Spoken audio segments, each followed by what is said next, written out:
We're joined on the phone by a guy who is the architect of the Deval Patrick campaigns and a guy who deserves credit for bringing laundry into the hottest Senate race in the United States of America, the chair of the State Democratic Committee. Good morning, John Walsh.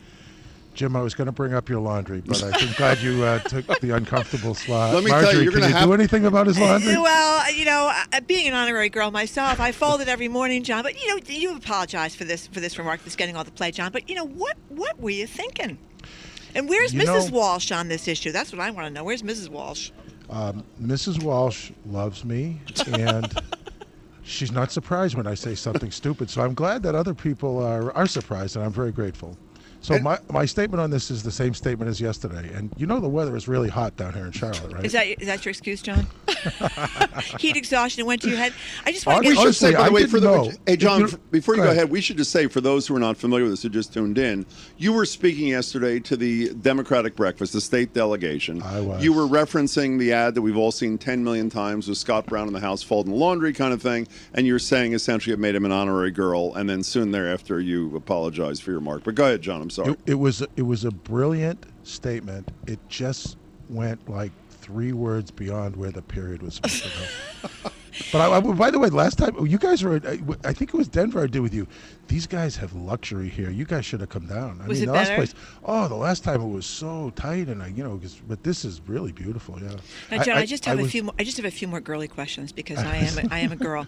I want to know: Are you doing any dishes in the Walsh household? Did you change any diapers when the little Walshettes were babies? Well, there's only one Walshed. He's okay. like a big dude now. So, okay. But yeah, I'm a very good contributor to the family households. I think most guys are, honestly, in my experience. I don't know, there was a time, most of us don't put that in the lead of our resume when we're trying to describe our qualifications. Yeah. But, I have 2 words for you: errands cleaners. That's in Cambridge. That's where I got. Hey, John, in all seriousness, when there's a misstatement like this, and obviously you're a really smart guy. As soon as you said it, I'm sure you said, "Oh my God, I can't believe this."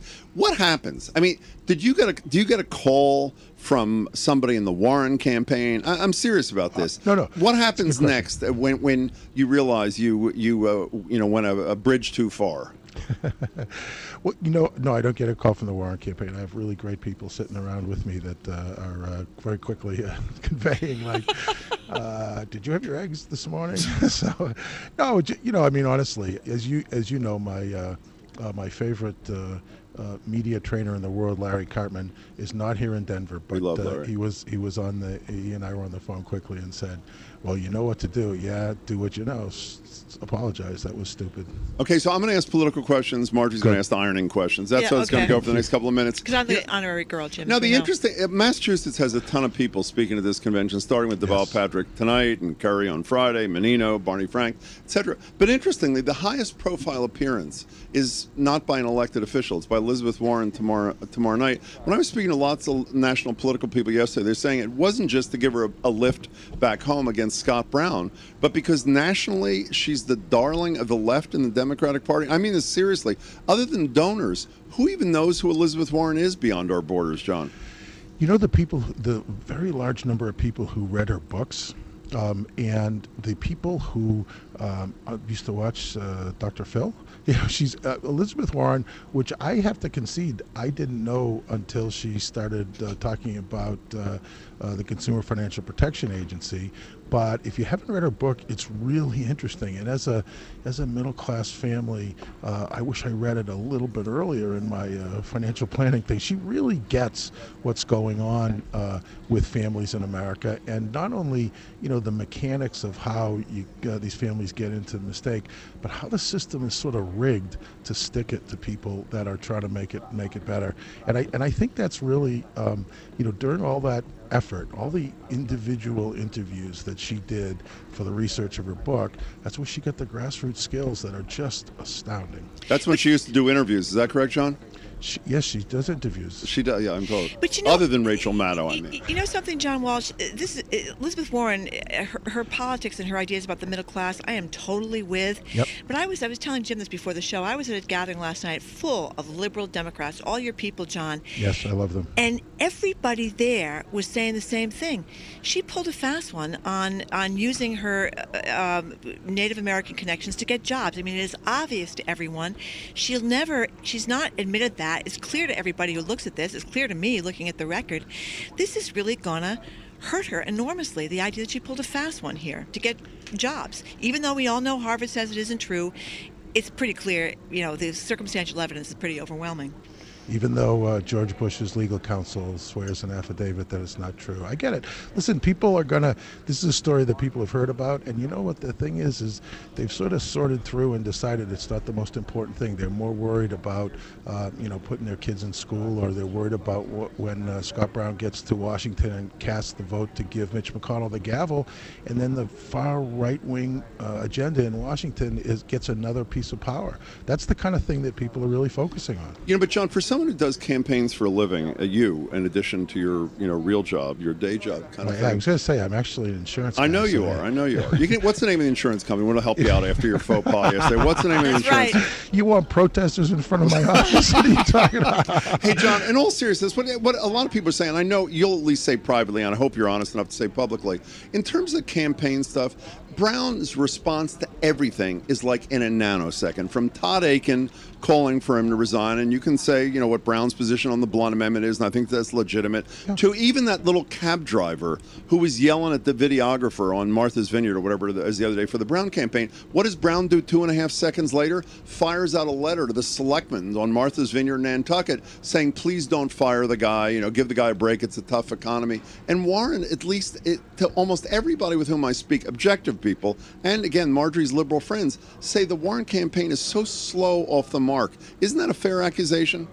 I'm not sure it's a fair accusation. What I will say is that Scott Brown, and let's just say from my perspective, as lousy a senator as he is, he's a great politician. That's why the race is close. I mean, the guy's disciplined. He says literally almost anything to get the vote. But he is a good politician.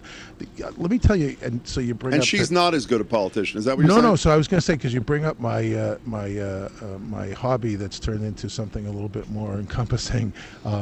I think that I'm going to give Scott Brown a little credit for the images of campaigns. So the cab driver thing, you say, yeah, that's Scott Brown. Yeah, he gets that. I think, but I'm not sure that's the whole deal with campaigns. As a matter of fact, I'm sure it's not.